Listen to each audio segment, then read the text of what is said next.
Not real bad, not a lot of butterflies. It's kind of cute. That's how most people will live their lives. They choose a merry-go-round life, the crowded life. Everybody's on that road. That road, by the way, is very well lit. There's not a lot of curves, not a lot of ups and downs.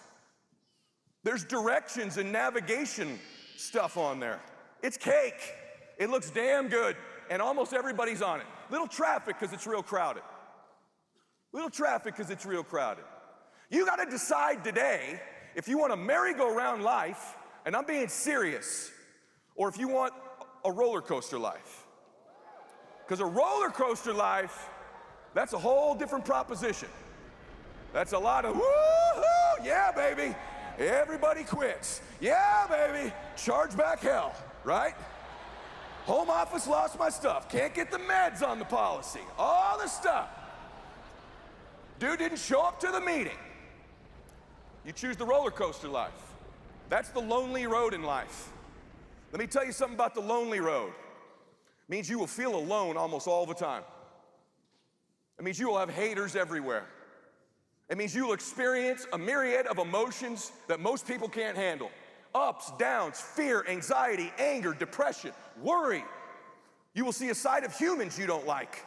You know exactly what I'm talking about. How does a human being promise you they're coming to a meeting and then not show up? Shake your hand, say, I am pumped. I'm gonna be in this for life. 2 weeks later, change their phone number.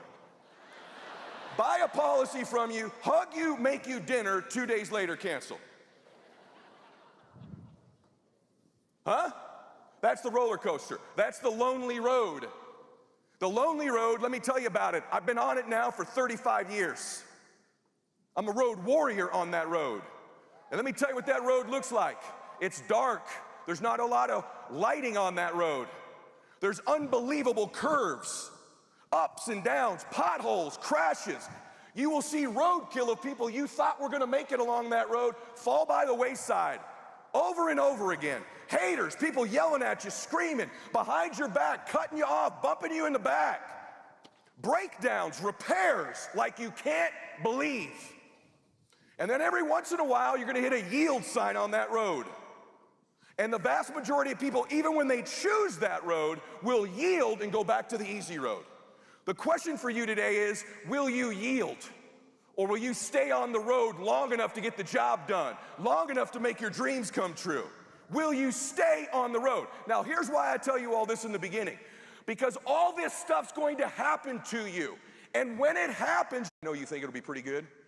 It's a million times better. And let me explain to you why. It's a million times better. This is what they won't tell you and you've never heard before. When you stay on this road long term, you'll eventually get your dreams. And it'll be awesome. I wanted a jet, I've had 6. I wanted to own an island, I got one.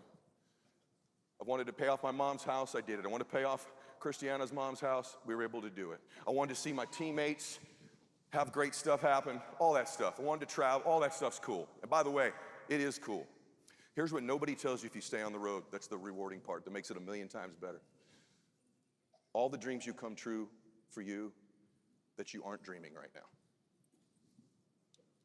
Here's the other one. All the dreams come true you will make for the people you love that you don't even know about right now. All the people you love that will have these big dreams in their life that you don't even know about. They may not even know about them right now. And you will make their dreams come true. Heck, you may even make the dreams come true of people in your family that haven't even been born yet. I'll prove that to you as we go today. It's the other people's dreams you will make true. It's the ripple effect of dreams coming true when you stay on that road. When you become the one, I call it, in your family. The one. See, when you meet a family that's really wealthy, somewhere back in their lineage they weren't. When you meet a family that's really happy, somewhere back in their lineage they weren't. And I know Todd talked about this a little bit. And then the one shows up. In every family, there's the one. The one shows up. The one. In my family, I'm the one. I'm the one who got up early. I'm the one who took the chargebacks. I'm the one who stayed up late at night. I'm the one who took the rejection. I'm the one who had the people quit. I'm the one who kept doing meetings. I'm the one who woke up at 3 o'clock in a panic and worried. I'm the one who took the hits. So at the Myletts, the world will never have their thumb on the Mylett family ever again. And listen to me. You are the one in your family. And by the way, they don't come as you think. No one would have picked me. Shy little Eddie, no one would have picked me. Nobody would have picked you. That's why it's you. Or are you just going to be another one? Just another one. Just another person in WFG, just another recruit, just another person who came to a convention and got all excited. Just another one. Just another one in your family. Just another member of the family. Just another one. Or are you the one? Are you the one? You got to decide that. Now, how do you get there? You got to understand a couple things. Number one, you got to survive temporary pain. All pain is temporary. All pain is temporary. But if you can survive temporary pain, on the other side of temporary pain, you discover another part of yourself. Another part of that greatness, another part of your soul's expressed. You have to survive temporary pain. Everything's temporary. When my dad passed away, I'll tell you this in a little bit, I've never been more convinced in my life that anything other than our souls and our spirit are completely temporary. But you gotta survive it. Why? Listen to me. Because when you survive it, now you are eminently qualified to help other people. Your greatness, you were born to change other people's lives. I'm gonna give you a clue. I'm gonna talk about it at the end, but I'll give you a preview. God did not give you another day because you needed it. God gave you another day because somebody needs you. Somebody needs you. Somebody needs you. And it doesn't feel like it should be you. My dad got sober and changed our life forever. And after I wrote The Power of One More, I woke up one night, Christiana saw me crying. She's never really seen me cry a whole lot. I didn't even cry when my dad died. But I cried this night, and the reason that I cried was I woke up and I had this epiphany. Oh my gosh, someone helped Daddy. Someone helped my dad when he was gonna lose his family because he was drinking. When my mom had threatened to leave him. Maybe my dad was even gonna take his own life. And some precious human being, imperfect as they were, showed up and said, I can help you. And if they had not done that, my life, I wouldn't be here. Had they not done that, I'm not sure my dad would have lived any longer. Some average, ordinary person showed up and said, I can help you. In my dad's most desperate moment, that person didn't know I was his son. Doesn't know that the ripple effects is his sons reach millions of people. And my dad helped thousands of other people get sober. And that's incredible. But what's more incredible is what qualified that person to help my dad. What were their qualifications? You know what they were?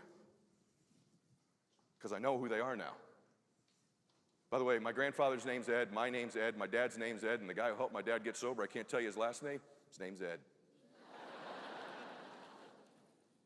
You know what qualified him? The greatest sins and mistakes of his life. He was a drug addict too. He was an alcoholic. He was a liar. He lived in the shadows. Because you're most qualified in life to help the person you used to be. You're most qualified in life to help the person you used to be. And so that person, because of that, was qualified to help my father in those moments. It's not how perfect you are. God will use these situations to help you change other people's lives. So what's that mean? If you used to know nothing about finances and now you know something, you can help everybody who knows nothing. If you used to be broke and you ain't so broke anymore, you can help broke people. If you used to not have any hope and dreams in your life, and now you got a few hopes and dreams, you can help all those people who need hopes and dreams. If you used to be broken, and you're not quite as broken anymore, you can help broken people. That's why you were born to do something great. See, you disqualify yourself because of your mistakes or your weaknesses or your frailties. And just so you know, this man standing up here has more weaknesses, more frailties, more stuff he needs to work on, I'm sure, than anybody in this room. But I learned this lesson that I don't have to be perfect to help people. It's my imperfections that qualify me. The other thing is, I got to keep growing and changing into the next version of me so I can help all the people who used to be like me. So when I was making millions of dollars a year, I went, man, I need to make $20 million a year so I can help all these people making millions. When I was worth 20 or 30 million, I wanted to be worth 100 so I could help all these, whatever it might be. When I could give $1,000 away to a foundation, I wanted to get better so I could give $100,000 away. You kind of get it, right? Y'all hear me say yes? Yes. So how do you do that? You have to start taking responsibility for your life. You have to start taking responsibility for your life. That doesn't mean everything in your life is your fault. Responsibility doesn't mean I'm responsible, I caused this. Responsibility means I have an ability to respond. You have to develop this belief that you have an ability to respond. Why is what you think matter so much? Listen to me. Because your thoughts are the currency with which you purchase your dreams. Your thoughts are the currency with which you purchase your dreams. You have to think that you have an ability to respond when adversity strikes, and you do. It's not whose fault it is. Let me prove it to you. To the extent that you are alive is to the extent that you can respond. If somebody was up there in the middle of the stage and they weren't moving or responding to the noise in here, what would your first conclusion be? They might be dead. If I went up and I shook them and they didn't respond, they might be dead. What if I poured water on them and they still didn't respond? See, there's a correlation between how alive you are and your ability to respond. If I gave them a defibrillator, boom, and it didn't wake them up, we'd conclude they're dead, they're unresponsive. In your life, if you don't begin to respond, you are dead. You're gonna have a lot of people around you tell you to be realistic. Realistic is the language of the walking dead. They have begun to buy into the lie that they have no ability to respond in their life. God's given you the greatest business opportunity on planet Earth to change your life and other people's lives. You have a responsibility to max this out. A responsibility. You leaders in the front that have made so much money, we gotta keep going. We gotta keep helping people. People ask me all the time, why you work? I work harder now than I've ever worked in my life because I finally got this stuff in my 40s. I figured it out. I wanna be somebody. I wanna help people. I wanna express my greatness. I will not die with my greatness still inside of me. I will not die that way. And neither will you. See if I can show you something. The guy, show him that, well, what's this thing up there? What would be a successful week? Wait, pause that real quick. Pause it if you can pause it. Pause it if you can. I want to set this up for you. Stay real quick. Sorry, guys, I messed that up. Listen to me on this. You ever hear the notion that the only hate you're going to get is from people doing worse than you? You ever heard that? Only people doing worse than you are going to give you hate. You ever heard that before? That's a lie. That's a lie. You can get haters and detractors at every level of your life. Trust me, especially as you begin to threaten how successful they think they are, or their notoriety. All of a sudden it's, oh, well, I had this or that. Trust me, you got hate at every level. Know it now. Like, nah, my uncle that's the rich one, he's real supportive of this, until you're richer than him. Until you're not until he's not the go-to one in the family anymore. Until you become the one. You need to know this now, those of you that are climbing. I'm gonna show you this video. Let me tell you what it is. It's this dude, Tiger Woods. It's a video you've never seen before. It's his first tournament as a pro. Never played professional golf before. He comes out, and the guy interviewing him is one of his heroes. His name's Curtis Strange. You don't need to know golf, let me just set it up for you. Curtis Strange is a Hall of Famer, one of the greatest players ever. Won 2 US Opens, I think back-to-back. Great player. He's still a broadcaster to this day. And Tiger Woods comes out on tour, and he gets interviewed by his hero. And you know what Curtis Strange decided to do for about a minute and a half? Trash him. And let me tell you how they trash you. You're being a little cocky. You got anybody in your family telling you that? Wait a minute, we're simple people. What's wrong with the way? Getting a little cocky. Because you're threatening their smallness. They love you, they're not bad. You're threatening their smallness. Tell you to be realistic. You know, second or third's not so bad. It's not so bad. What's wrong with the way things already are? At the end of the video, this man has the audacity when Tiger politely still says, no, I'd like to win. He lets him know. You've heard people, you'll learn. Everybody in your family telling you, you'll see. It's a scam, you'll see. You'll see. It's just for the top guys. I got here in like the 8th year. Top guys. There's a bunch of top guys when I got here. I don't know what they're talking about. We have people coming up here all the time, been here 2, 3, 4 years. You'll see. Watch. This is Curtis Strange, Tiger Woods with one of his heroes. Watch this. If we could play it, guys. What would be a successful week here in Milwaukee? Two things. I think if I play 4 solid rounds, we'll go off to a good start today. If I can do that for 3 more days, I'll be very happy, and a victory would be awfully nice too. A victory. Mm. Do you think, to me, that comes off as a little cocky or brash, especially talking to the other guys on tour that have been out here for years and years and years, and, certainly an incredible amateur record, but what do you say to those guys? Well, When you come out here, you know what I'm saying, your I first understand. pro tournament, and you say, I can win.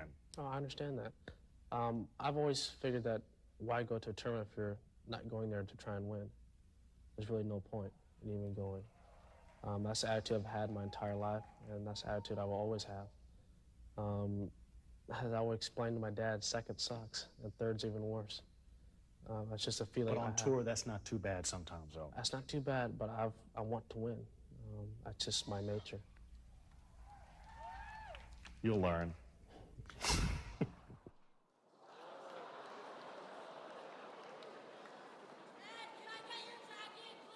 My jacket?